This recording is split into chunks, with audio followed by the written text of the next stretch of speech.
Welcome to another edition of Flea Market Fantasy, the world's second greatest Bronze Age era comic book podcast. Joining me as always is new Mike L, Kevin Jank. Go sit on your sword, Mike Dell.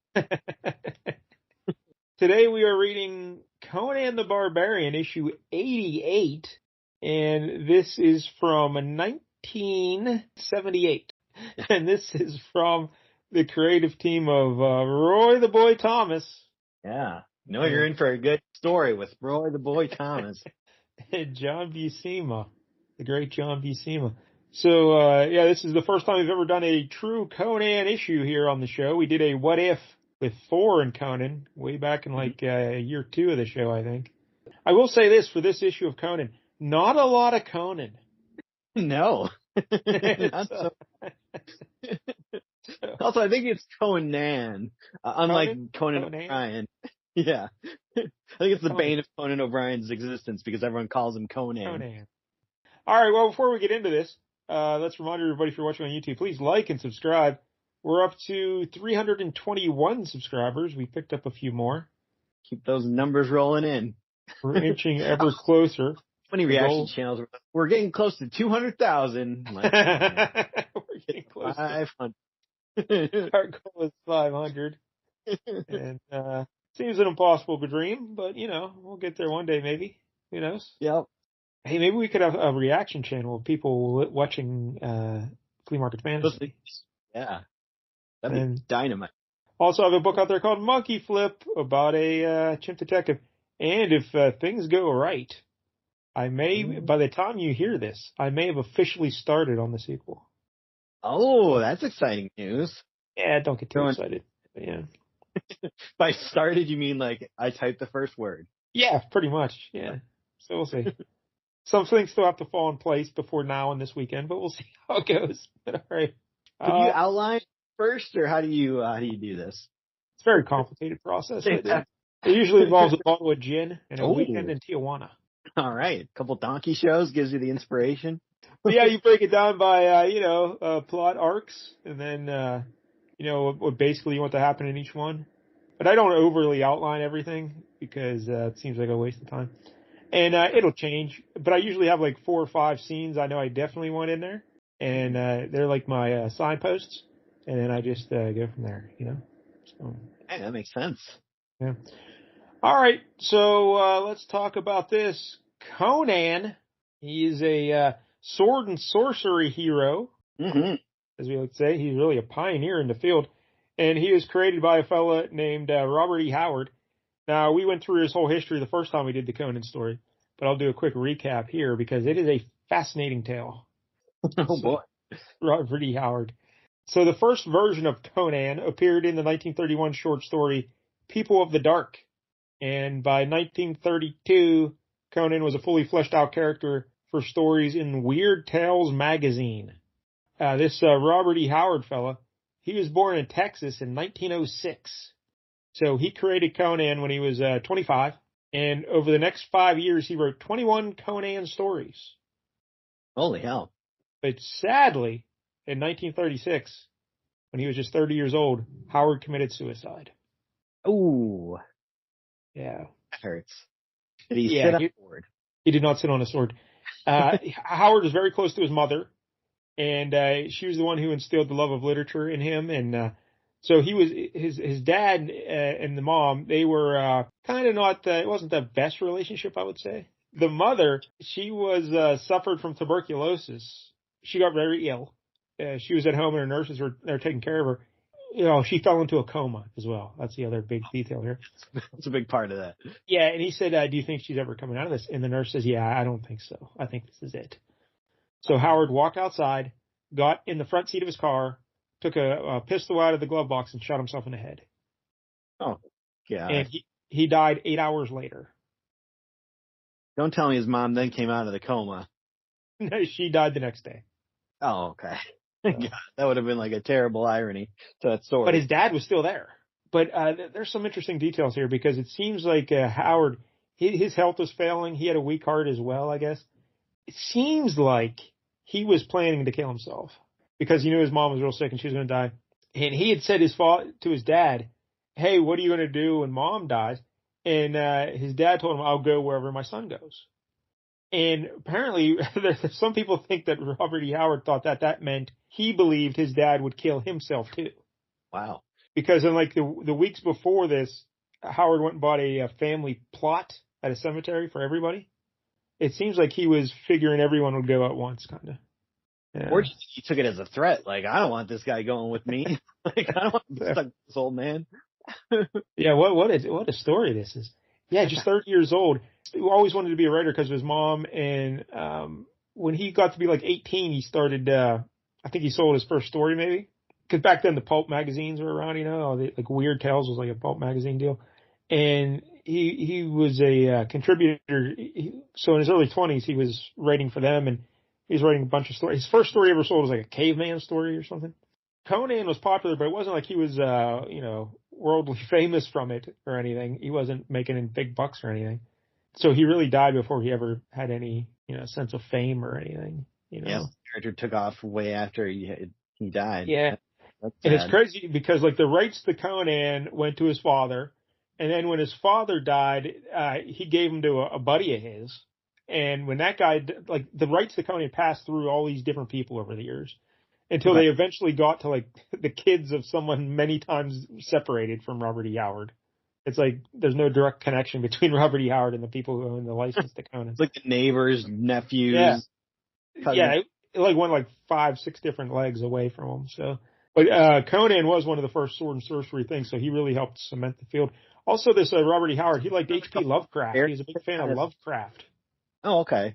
And they used to write letters to each other, I guess. They were pals. They had a debate through their letters that Howard said he believed man's nature is barbarism. And Lovecraft was arguing that, no, it's, civilized society is what man's true nature is. So they had this argument about who was right and stuff. So yeah, that's something. Now, it's Howard. He had apparently one girlfriend in his life, and it didn't end well either. It was like a sad story. But apparently they made a movie about it. Of his life? Of at least the relationship between him. And I can't remember who was in it now or what it was called. So that's really not useful to anybody. It falls apart. Yeah. We're really just chugging along there, and then all of a sudden a cliff, and we fell right off. I want to say Vincent D'Onofrio was in it. Oh, okay. But I don't know if that's true. It just seems like a good thing to say. I think you're thinking of The Cell. The Whole Wide World is what it was called. Okay. Never heard. And it starred Vincent D'Onofrio as Robert E. Howard. Hey, look at that. Your memory partially still works. In 1933, Texas school teacher, an aspiring writer, Novell Price, is introduced by friends to pulp fiction writer Robert E. Howard. A relationship soon develops between the two, but it is doomed by personality conflicts and life events, such as the terminal illness of Howard's mother. Ooh, yeah. What a film that would be. Renee Zellweger plays the lady. So did she leave before the mom died or went into coma? Okay. Yes. So they were dating. Apparently, they were just introduced by a mutual friend, and she documented pretty much their whole relationship because at the time she was taking like notes. She had diaries, and she was taking like audio recordings of ideas for stories and stuff. So she there's a lot of documentation of their relationship, I guess. And but she thought he was, when she first met him, she goes, "This guy's a writer? He doesn't look like a writer. This guy." And have a weird thumb. He was a little. No, I'm the one with the broken thumb. He's a little. He kind of look. If you look like photos of him, he kind of looks like Al Capone a little bit. Oh, okay. I can see why they Vincent D'Onofrio then. But he's into boxing. He liked to box, so that's cool. But Watson of his day. Yes, the Miles Watson. What else was I going to say about this? But so they weren't. It wasn't like love at first sight or anything. So she didn't see him again for like a year after they first met. And then I guess she got into, someone was calling him a weirdo or something. So she defended him, and then she wrote to him and let him know that she defended him or something. And then she tried calling him, and but what's his face? Howard's mom wouldn't let her talk to him or something. She was overprotective. And she like eventually like blocked her from calling, like blocked her number so she couldn't call the house anymore. But then this lady, she just showed up at his house. Wow. Yeah. Puts And on her. yeah, they kind of hit it off, and so they dated for a while, but the mom wasn't real happy about it. And then Sounds like. it seemed like she left then because her health was failing and she needed to get away from the area or something. I don't know. And she started dating one of his other friends. Oh no. Yeah, so kind of the love kind of got busted there. And Yeah, that'll do it. yeah, so that was it for poor Robert E. Howard. Oh, So God. That's one of the most tragic stories we've done on this show. What a tale. It is, actually. This and that one, remember the guy who jumped off the salad bar guy. Yeah. That was Dino Riders, right? That's right, the Dino Riders writer. Yeah, that was horrific. So, hey, Jank, after I'm gone, it's up to you to record my history. All right. Okay. A lot of twists and turns in there. Yeah. So many. Luckily, there's a radio show that'll chronicle most of it. Oh, that's right. Yeah. Well, yeah, I was going to say, got 17 years of fake radio to document my history. Soon you'll have been doing fake radio for longer than you were not doing fake radio. That'd be crazy. All right, so that's the backstory on Robert E. Howard. So the Conan, the books and whatnot, the comic books that is, was first adapted in comics in 1952 in Mexico. So that's where Conan first became a comic book character. And then Marvel's Conan the Barbarian series started in 1970. That's what we're reading here today. And it ran for 275 issues, ending in 1993. The hell of a run. Wow, that is a good run. Yeah. This is still going on into the 90s. I thought that fad had kind of died down by then. 207, because normally it seems like a lot of the comics we've been doing lately, their runs were like 10 issues. So 275. What a run. Yeah. Wow. Roy Thomas wrote the first 115 issues. Holy hell. And then he came back and he wrote issues 240 to 275 to close out the series. The first artist on the book was Barry Windsor Smith. Back when he was, this was young Barry. He was just Barry Smith back then. I don't even know if he had the Windsor yet. He didn't learn how to tie a Windsor knot. He drew most of the first 24 issues, and then John Buscema did most of the issues between 25 and 115. And John Buscema loved drawing Conan. It's what he wanted to do. Like, he didn't like drawing superhero books, which is weird. He loved drawing Conan because he also did Savage Sword of Conan, and that started in 1974. That's the black and white magazine format. And both like concurrently.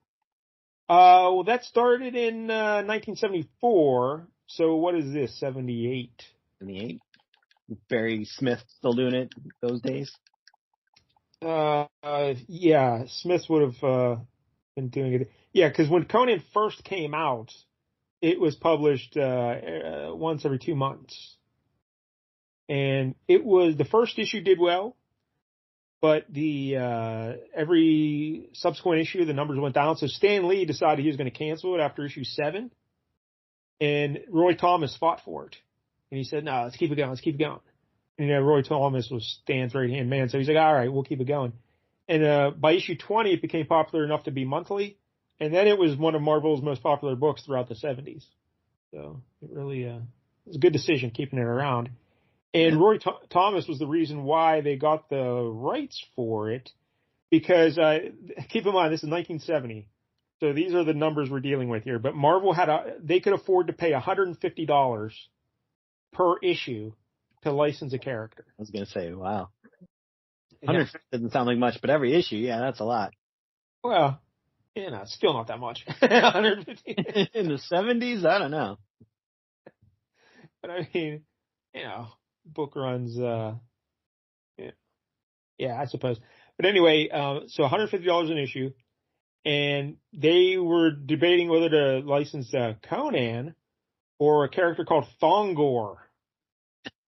Wow. What could have it been if only we had Arnold Schwarzenegger playing Thongor?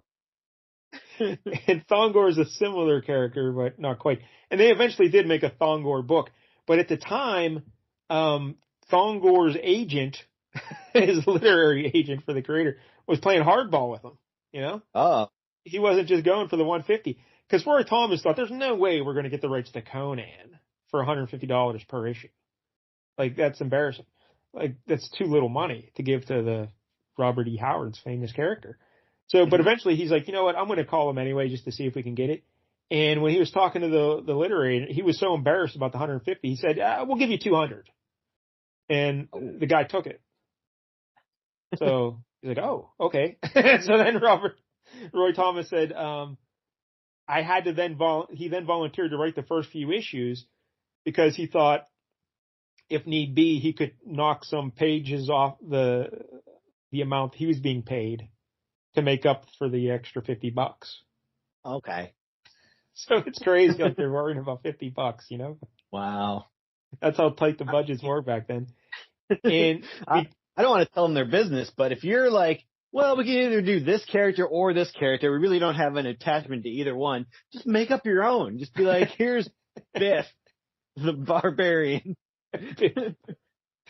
But because they spent the extra $50 in licensing Conan, they could no longer afford John Buscema to draw it. Because Buscema's page rates were, you know, more expensive. And the publisher at the time, I can't remember his name, Goodman, I think, right? Is that his name? Anyway, he didn't want to invest too much money in this project because he didn't think it was going to work, you know? So he's like, yeah, we're not going to pay John Buscema to draw this Conan book. That seems like just a bunch of wasting a great artist on Conan. So they went and they hired Barry Smith to do it because he was young and desperate for, you know, a young guy starting out, needed work. And on Wikipedia, there's a quote from Buscema who says, I don't want to tell you how much Marvel paid Barry Smith to draw Conan because it's embarrassing for Marvel that they paid so little to have a good young artist draw this. So, man, that must have been crazy to think how tight the money was back then for Marvel. Yeah, I believe it. Sitting where they ended up in the 90s. Yeah. They're almost bankrupt. So there you go. That's how Conan made its way to Marvel. And we mentioned the Black and White Savage Sword of Conan started in 1974, and that ran for 235 issues before ending in 1995. And there's also a book called King Conan, and it was the title then switched over to Conan the King.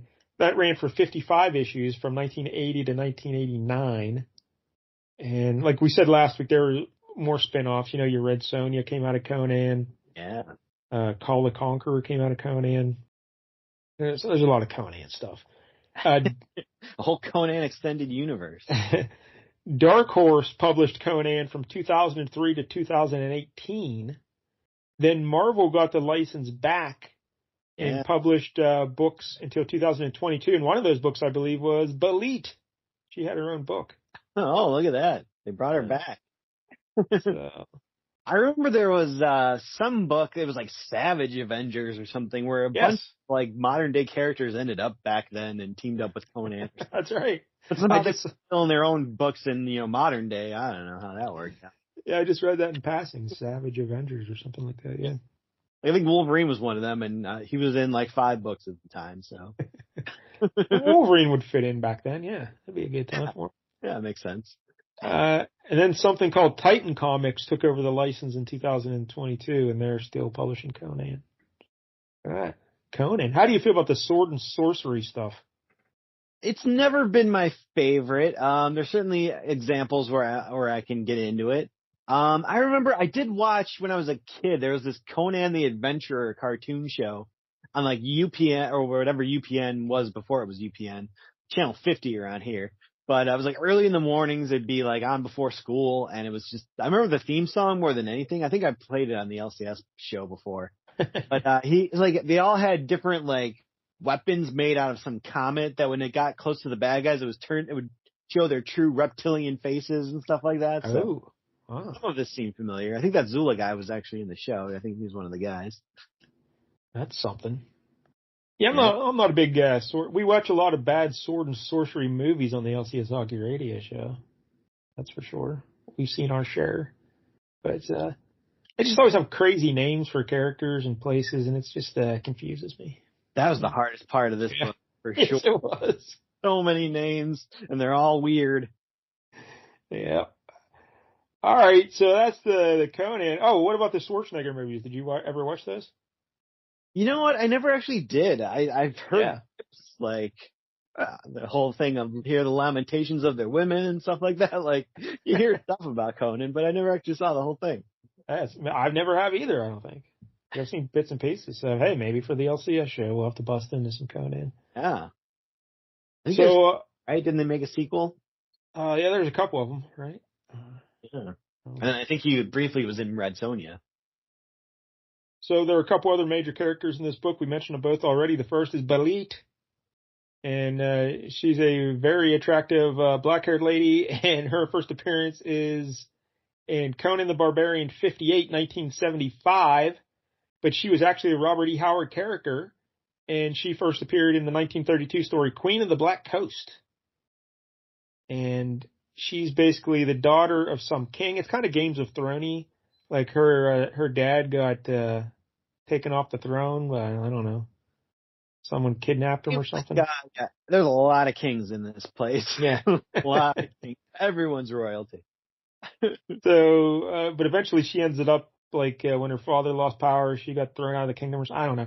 But she eventually ends up as a pirate on the high seas. She took all her tribesmen to become pirates, and she's the Queen of the Black Coast. And she met Conan because Conan was on aboard some ship, just like no, I don't think he was stowing away, but he just got passage on some ship going somewhere, and they raided his ship, and he fought one of their big champions there, and he beat him, and then she was smitten with him, and they became lovers. Ooh. Yeah. Steamy. Yeah, how about that? Thomas. So that's Belit. And yeah, her name is B little E with a hat over it, Lit. B little E with a hat over it. I don't know what the hat does to it exactly, but apparently you pronounce it Belit. Yeah, that makes sense. Otherwise, it would just Belit. Yeah, I thought it was Belit. Belit. I guess the hat does a lot of heavy lifting there. It really changes things. So. All right, the other main guy in this is a guy named Zula. And his first appearance was Conan the Barbarian 84, 1977. Now, he was Roy Thomas, John Buscema, and Ernie Chan creation. Ernie Chan's the inker on these books. And he's just like a savage guy, just a barbarian guy. I don't know, just a dude. So yeah, that sounds about right. I think he's got a mohawk. Like Flintstone. Yeah. And so that's all you need to know about him. Nothing too exciting. So, all right, I guess that's it. Would you like to describe the cover for us there, Jack? Oh, sure. So we got the Conan the Barbarian up there in the top left and 35 cents. So yeah, if you're paying $150, you gotta sell a lot of comics just to cover what. That is true. That is true. I guess I wasn't thinking of that. Yeah. Yeah. Let alone the actual people working on this book. So number 88, we got a little shot of Conan in the corner box there. Got like an axe in his hand, looks like. Yeah. Little axe. Yeah. It's a little lighted, but whatever. Then you get the Conan the Barbarian logo. The Conan is just kind of really big, and I guess it's supposed to be like primitive looking. I don't know, just kind of ripped all over with the edges. And but then the Barbarian part is in the sword. There's like a sword under Conan, and it just says the Barbarian along the sword. That's a good logo. I like it. Yeah, it's pretty good. Then we got a heroic shot of Conan and Zula and Belit standing on top of like a mountain, like a rocky cliff. And for some reason, like the people they're fighting are very tiny. Yeah, I think. But they're like miniatures. Or Conan has discovered Pym particles and grown extra large because the size does not make sense here. Yeah, I think there's an artistic, interpretation because It says Titans 3 against the Serpent Throne on the right there. So I guess they're like Titans, like giants compared to these other people. But yeah, they're not actually that tiny or that big. It's just But it says, all new, Belit is back, battling the hordes of hell alongside Conan and Zula. How about that Belit? I don't think they really fought the hordes of hell, more just like the hordes of some little pansy guy. Little like if Don Knotts was the king in Barbarian times, that's what this guy is, I think. Get Don Knotts. Yeah, all right. So, but yeah, Belit looks awesome on the cover, and got a lot of fire behind him and stuff. And this is, of course, John Buscema drawing this, and Ernie Chan on the inks. Phoenix. So I like the cover, and that's pretty much why I picked this issue. It's just the cover. So we open it up, and Queen of the Corsairs. How do you pronounce it? Corsairs? The Corsair, like Cyclops' daddy. Yeah, Corsair. All right. Queen of the Corsairs. And it's Belit, and she's dressed like almost like a Egyptian queen or something, a little white skirt and like a coconut bra, it looks like, and a little bit. Some Egyptian thing around her neck. And this isn't how she chooses to dress. She was put into this outfit by some people who had kidnapped her. Like a return to Leia situation, I guess. Yeah. Because this Belit, she is one tough cookie. She is. You do not want to mess with Belit. She's not going to be dressing all fancy like this, So, yeah. I'll be honest, I love Belit, but she seems like kind of a jerk. Yeah. Yeah, that's for sure. She really, chill for her.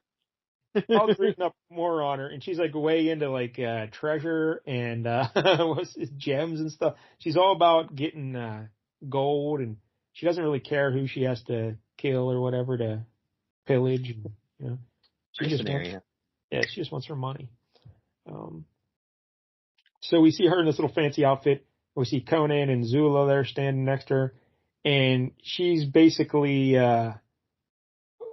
recounting what happened to her and how she ended up here. So break it down for us, Jank, because basically the first 10, 12 pages of this book is just her telling what happened to her in the previous. That was a lot of jumping around in time, and none of it was particularly interesting. But she says, I fled the Hawk City with Nefta in tow, but it seems I bit off more than I bargained for. Her necklace turned out to be a wizard's charm, or so she said. And they turned into snakes. Yeah. All right. Wait, let's stop right there for a second. The one thing I like, Conan comes from his world is Samaria, right? Is that the name of I think Samaria, Cimmeria, I believe is the name of this planet or realm he's in. Yeah, and he's a Sumerian, so I'd assume it's Samaria. Yeah. and I guess like every country in this place is named after lizards or snakes or hawks. That seems to be a thing. Like the Hawk Tua girl would really fit in. And you mentioned that she was there with some other. So there's a king called King Ctesphon. Ow! How do you pronounce that? I don't know. Maybe it's just Stefan. I guess Stefan. Yeah, you know what? Let's go with that, King Stefan. And then you mentioned Nefta. Neftha. Nefta. Yeah. She is kind of a slave girl, but also the sister of the king. Yes, because I think she's feuding with that Don Knotts king because some wizard guy sided with the nerdy little king boy, and so they threw her into slavery to get rid of her or something, I believe, right? Yes. Yeah. And she's trying to get back to take back her throne from her brother, but she didn't tell Belit this. She just told Belit, I'm a naive little slave girl, So seems like her, Nefta and Conan have met, and Conan seems to like her, right? Like, I think Conan likes anything. You know what I'm saying? Yeah. Yeah. So. That's why when Belit was taking like a real, she's like, this girl's shady. I was like, is she? Like, Conan seems cool with her. Like, I don't know. But Conan chases anything in a furry skirt. He's chasing. Don't you mm-hmm. worry. So, Better watch out. He's very scared. all right. So yeah, her and this supposed slave girl break into the castle because because Belit is trying to find out what happened to her father. Yes. Because her father was deposed and taken away, and she wants to know what happened to him. Yes, and she heard that he's in this kingdom now or something, like a prisoner at this castle where the king is. And so Nefta's like, "Oh, I'll help you get there, because I used to be a slave girl in that castle. I can help you get there." So yeah, and they have this magic amulet that turns them into snakes. My favorite part. This is Roy Thomas at his best. So to get into this castle the first time, Belit and this Nefta have to use a magic amulet that turns them into snakes. And then later in the story, when they need to get back into the castle, Conan's like, "Hey, well, how are we going to get back in there? Because, you turned into snakes to get in there the first time." And Belit's like, "Oh, it's okay. There's another way to get in." What? Yeah. Why don't you just do that the first time? You knew this, but you opted for the snake option. Okay. That's Roy Thomas at his best. Because it's really not even that hard of a journey to get there the other way. Like, it's like going to the Batcave. They go down into a cave and boom, there's a stairway or something. Okay. Easy. It's not too hard. Way easier than turning into snakes, I think is the key point. So anyway, when they turn into snakes and they get inside the castle there, Belit's starting to catch on that, hey, I think this Nefta, she might be lying to me. She knows way too much about this castle just from a slave girl. Yeah. So she's starting to piece it all together, and we see the nerdy little king guy. He's very timid and scared of everything, and he kind of just hides out in his own room. And so what does Nefta? She's like, oh, he's behind this door here, And Belit opens the door, and it looks like she sees like a king there sitting there in his robes and whatnot. But when she goes over to grab him, well, it's just a skeleton. Yep. Oh, the old switcheroo. Oh, switcheroo. Up a skeleton in the king's clothes. And then she turns around, she sees the wizard guy who's pulling all the strings, and the king's like cowering behind him. And what's this wizard's name again? Is it Jimmy or what is it? It's Oh boy. What do they say his full name? It's like Harak something. I don't know. All these names are just ridiculous. I really did not appreciate the names. Yeah. But so anyway, and I also don't like how many times in this book does Belit say like Ishtar? It's just like an exclamation of like shock and bewilderment.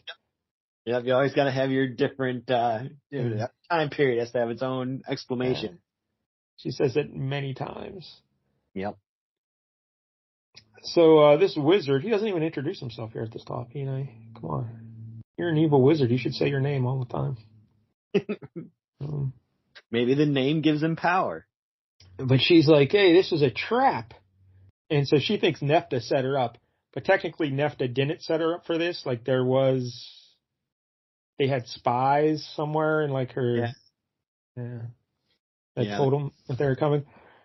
So Belit's real mad, and she's like, all right, you know what? I'm just going to murder everybody in this room. And she just starts killing dudes. And so she gets in a big fight. But there's more guards are coming in. So she sees the king cowering there in the shadows, and she just grabs him and says, hey, you come near me, I'll kill the king. And then she goes through a door, and she locks the door behind him, so it's just her and the king in the other room. And what happens, Jack? Well, the king turns into the old wizard guy. Yeah. Turns out it was not him. It was just a decoy. The wizard guy shapeshifted. Oh, his name's Half Horeb. Horeb. That rolls off the tongue. Yeah. It's like, I sent the king away to safety. Like, oh. And so she's charging at him with her sword, and he just puts up his hand and like, nope, fall down, and she falls down. He just tells her to talk to the hand. Falls over. And she's out. And he tells his guards, take Belit, because I got plans for her.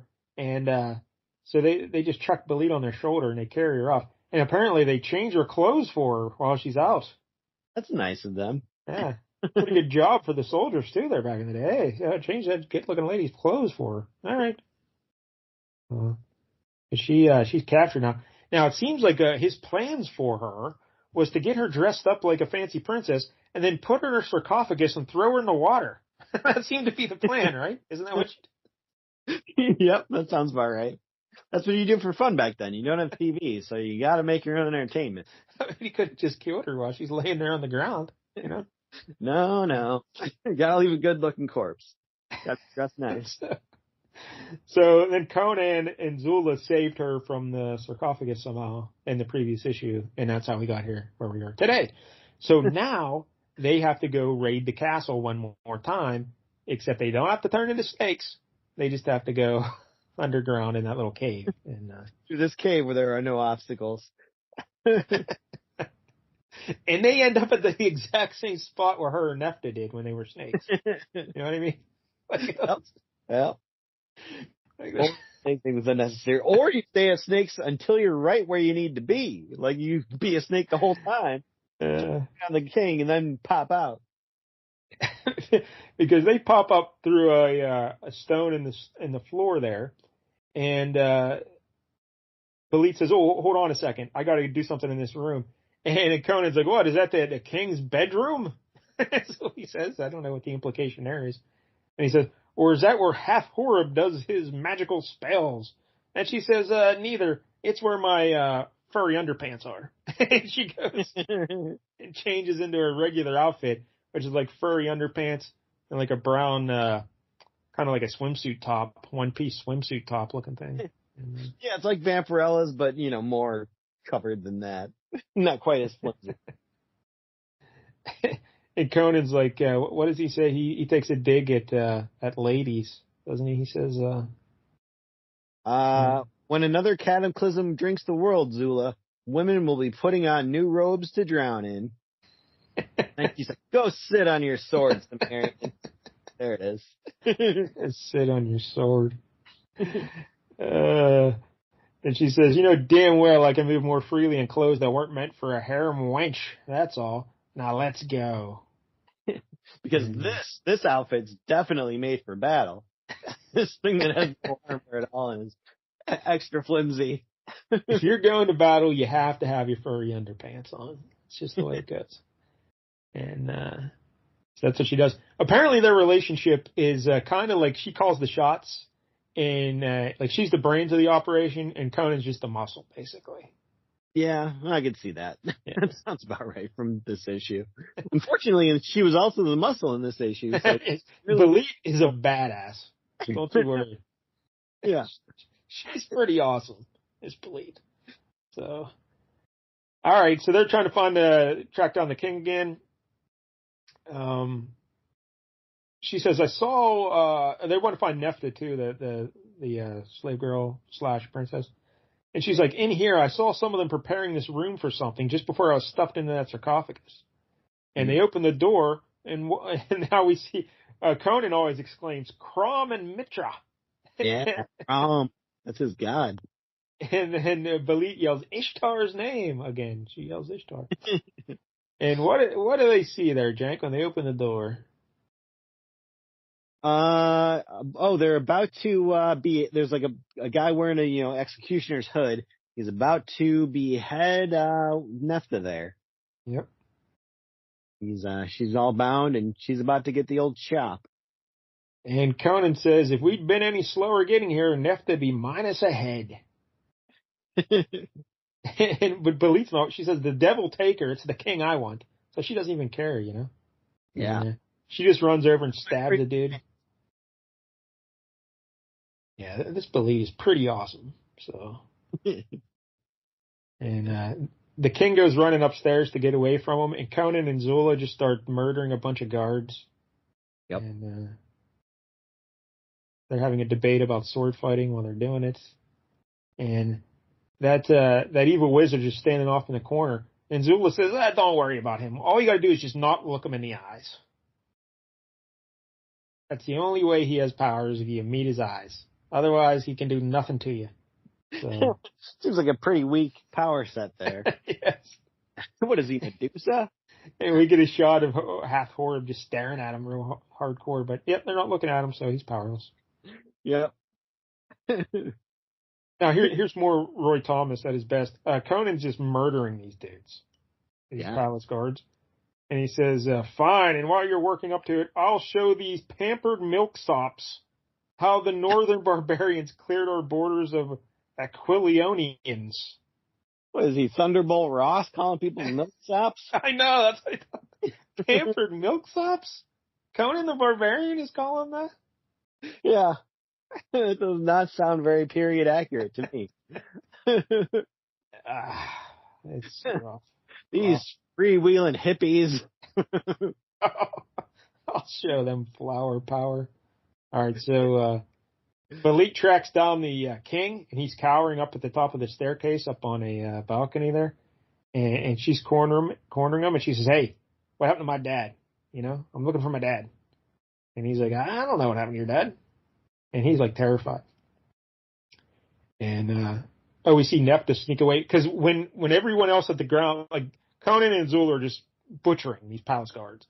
But when people see that Belit has the king cornered up on a balcony, everyone stops to watch. Sure. You know? Yeah, because apparently they're, well, if he dies here, then we don't really have anything to do. So yes. Yeah, Conan, hold up, don't kill me yet. Let me see what happens to the king. Yeah.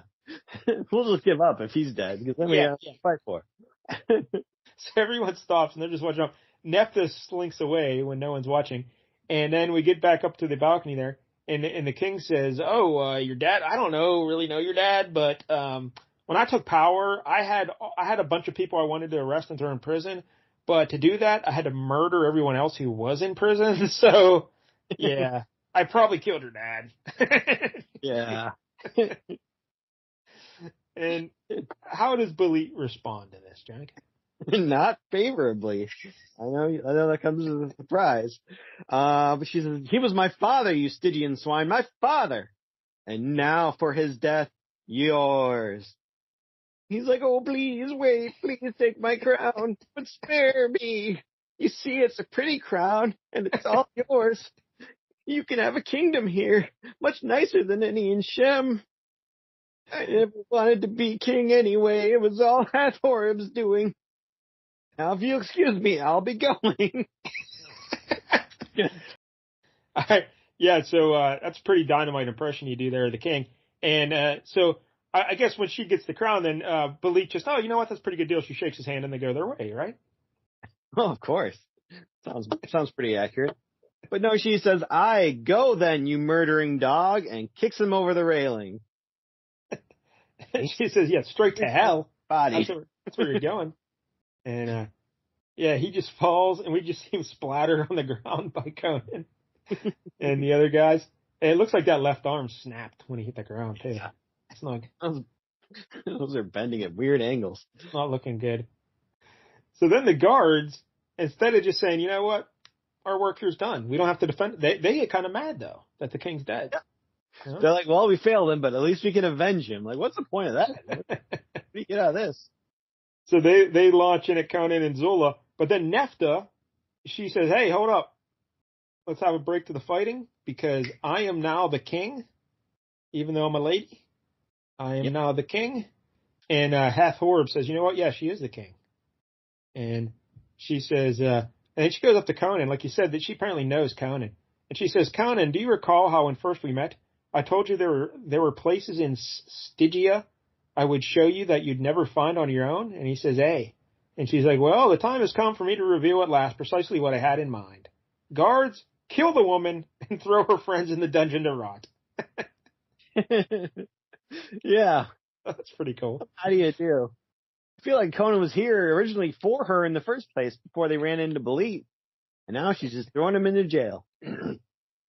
So, but then when the guards go running at him, Zula does some mystic voodoo, like, with his hands, and he casts some sort of a spell on him where the guardsmen cannot see or hear Conan and Zula. This came out of nowhere. Yeah. Apparently he's never revealed that he has any kind of sorcerer powers up until now, but all of a sudden he's like, yep, watch this. I know better magic than the sorcerer guy, because at least they don't have to look at me when I do that. Yes. I do my jive hands, and they all can't see us.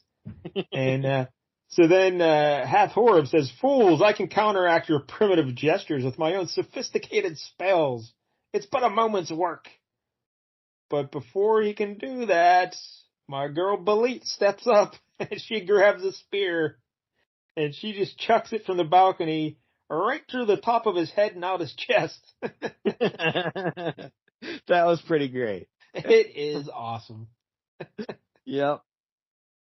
That was cool. And then Belit says, "Run, Conan and Zula. How I wish I had a second spear for that she-dog Nephthah." And so they just start running out of the castle. And what does she say? And Zula says, "A king and a wizard. You've done quite enough for one day, in my estimation." Yeah. And Conan says, "Belit, about your father, And she says, "Please, Conan, just keep running and shut up, please." And she's starting to cry. And so next issue, Through the Serpent Tomb. And yeah, it's pretty good. It's the end of the issue. Hey, and then if you go to the next page, you see you could win a trip to Gotham and appear in a superhero comic book. Whoa. From Clark Candy Bar. But do you think it's weird that they could have a trip to Gotham? Then they show Hulk, Thing, Captain America, Red Sonja, and Spider-Man? Yeah. Can't confusing brands. Yeah. Just say New York City. What's Gotham? Oh, questionable. Oh, but then look. But then if you look on the right side of the ad, be a winner all year with rappers from famous Clark bars. They got Batman, Wonder Woman, and so this is a mixed promotion, I guess. Yeah, I guess they just couldn't pay to, give you two different prizes, depending on which brand you're. Or maybe it's just a rib. Like they say, you can win a trip to Gotham. There's no such thing as Gotham, so you don't have to send you anywhere. Oh, I like that. You have a choice. You can go to Central City, Ivy Town City.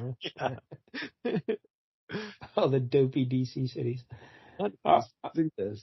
All right, so that's the end of the Conan the Barbarian issue 88, and I love Belit. Sure, I'm such a huge fan of this Belit lady. Yeah, honestly, it makes more sense now why she gets her own book. You probably should have had it more than Conan, at least at this point. Yeah, I do not like Zula's just along for whatever. He's just there. He's empty. But Conan, I don't particularly care for his depiction here. Yeah, like he just seems kind of dull. Yeah, and I just don't like Roy Thomas's dialogue for him or how he talks, or just not a fan. The thing. It's definitely very Roy Thomas in the storyline, the dialogue. I felt the whole thing was kind of laborious, just with all the names and the places that were all crazy names, and just this is kind of a drag. But Belit had her moments for sure, so that's probably the only points I'll give this was for her. Yeah, like the whole the basic idea of them having to invade this castle, fighting these guardsmen, killing the king, and that's great stuff. But it could have been more involved. Like they just show up and they get in the fight, and then like I wish there's a way we could have done it without the flashback for like 10 pages. Yeah. And yeah. But either way, Belit is a superstar, and that's why it breaks my heart to tell you that she dies in issue 100. Ooh. Doesn't have long to live at this point, apparently, huh? And it makes me even sadder to reveal that she was apparently killed by a flying monkey creature. Oh, no. I know. Wow, that's gotta hurt. Yes, it does. It does. So I looked through issue 100, and Belit had heard they'd found an abandoned ship a while back, and there was just one crewman on board going crazy, kind of. And he said there was a forbidden city up the river or something, I don't know. And there's a fortune there. So they've been wanting to go to the city, so they eventually make their way to try and look for the city, and they get there, and Belit believes like there's hidden treasure underneath this altar in this temple, and she gets some of her crew members. She's like, "Hey, fellas, why don't you open up the altar there?" And because she thinks there's a trap, she's not telling that. And sure enough, all these boulders fall on them and kill them. And then she's like, "Oh, cool! Then the trap's sprung. We can get the treasure." And she doesn't even like shed a tear for these people who just died. She's like, and so they do find the treasure. She's very happy. But apparently the protector of this treasure is a flying monkey creature. So, and the flying monkey creature, he goes and he like sabotages their ship. He takes away all their water off their ship. So, they have to go and, Conan and the other takes a party out to go look for water. And, he runs into some black lotus plants, and the black lotus knocks him out. Like the scent of the plant puts him to sleep. And while he's sleeping, he's having this dream about this flying monkey creature that's just murdering everybody. And he wakes up and he goes back to the camp, and sure enough, there's just a bunch of dead bodies everywhere. And he's like, "Oh no, I think it was a flying monkey creature." And then he goes over and he sees that he goes back to their ship, I guess, and he sees that the monkey apparently hung Belit by one of the ruby necklaces she took out of the treasure, and he hung her by like the sail of her ship or something. So yeah, she's dead. And what a way to go. And Conan is not happy about this. So he takes her body down, he prepares her for like he lays her out, gets her all fancied up, and making her look good. And he sits her down and on top of a bunch of treasure and some weapons in the ship. And then he goes and he waits for the monkey creature. And he puts on his little battle helmet and his sword and his axe and everything. And this monkey creature also has a bunch 50 hyenas that he runs around with. He has an army of 50 hyenas. I see. So some of the hyenas got murdered by the ship's people. But Conan's waiting for them all. So they all come after Conan then, and he murders all these hyenas. And he's like, I need the monkey creature. And here comes the monkey creature. And they're going to fight, but the temple collapses on Conan before they even start to fight, really. And a pillar like pins him to the ground, and his sword is just out of reach. And the monkey creature's coming up close to him. And Belit, the ghost of Belit, shows up to confront the monkey creature. Yeah, because I guess like the issues in the previous issues, or maybe it was earlier in this one, but she mentioned at some point that even if she dies, she'll come back from death to protect Conan. So her ghost confronts the monkey creature. It's like a classic wrestling diversion. And then while the monkey creature was distracted, Conan got his sword and went and then stabbed the hell out of the monkey creature. Nice. And then Belit, her ghost, left. And so then Conan set the ship on fire with her dead body and pushed it out in the water. So it's the end of Belit. How sad. Dead by flying monkey creature. I was heartbroken when it was it had to be a flying monkey creature. Come on. Terrible. Monkeys they always get a bad rap. All right. So, that's Conan. I'd still probably give it a 7. I enjoyed it. Hell. I enjoyed it. It's got John P. Samo on art. Belit is a superstar. And, we got to see a king kicked off a balcony, and then a wizard harpooned through the skull. That was pretty amazing. Yeah, it picked up towards the end, that's for sure, when they weren't just shouting terrible names. Yeah, I don't think I can go higher than like a 4. Yikes. Yeah. I'm a big Belit fan. So yeah, like I said, Belit, she was the best part by far. none of the rest of it really jumped out that much. And it was honestly confusing on why she hated Nefta at first, but then it turns out she was right. But it's like, I don't know. I feel like we came into this story at a weird time, and I was just not feeling it. I was feeling Belit, so 7 out of me, just 4 from Jank. But I had no idea Roy Thomas wrote all these issues. So right away, I do not want to read anymore, ever. Yeah, that's crazy that this book was so popular. Yeah. People had not caught on yet. That is nuts. Like, if you just look at these panels and take the words out of the balloons, so much better. So much better. But, Yeah. So anyway, there is Conan the Barbarian, issue 88. All right, what do you got for us next week, Jank? All right, well, I think I'm going to stick with not so much sword and sorcery, but at least sorcery. That aspect of it will be coming back. Because I'm going to pick a little book called Spellbound. Do you remember this at all? I do not. I think we've mentioned it in passing in previous episodes at some point. Maybe. Yeah, it was a 6-issue limited series from Marvel in I want to say 88. I had the 4th issue, but I never actually read it because the New Mutants were in it. So I was like, oh, New Mutants, I'll buy it. But, so I'm not going to pick issue 4 though. That looked like it had too much New Mutants. I was like, we should get a good flavor of what this thing is.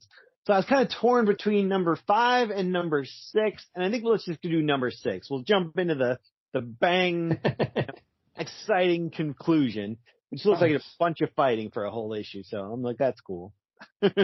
Yeah, so it's about a wizard, or what is this about? It looks like it's about a normal Earth woman who discovers she has magical powers and then fights this giant green demon-y thing who also knows magic, and there's a weird hooded guy kind of masterminding the whole thing, it looks like. Oh. I hope it's not half orb. I know. Please let it not be. All right, so Spellbound. Normal world, like Marvel Universe, so yeah, it'll be interesting. Her costume is it looks like she's just wearing like aerobics uniform and then has like a blue cape. Leg warmers. Yep, pretty much. Do you know who the creative team is here? I think it's Louise Simonson doing the writing and then Terry Shoemaker on art, which is never that but you know. All right, so that's next week here on the big show. Spellbound, issue 6 from apparently 1988. We'll go with that, so that'll be exciting. And again, if you're watching on YouTube, please like and subscribe. We appreciate the support. And until next week, don't get any jank on you.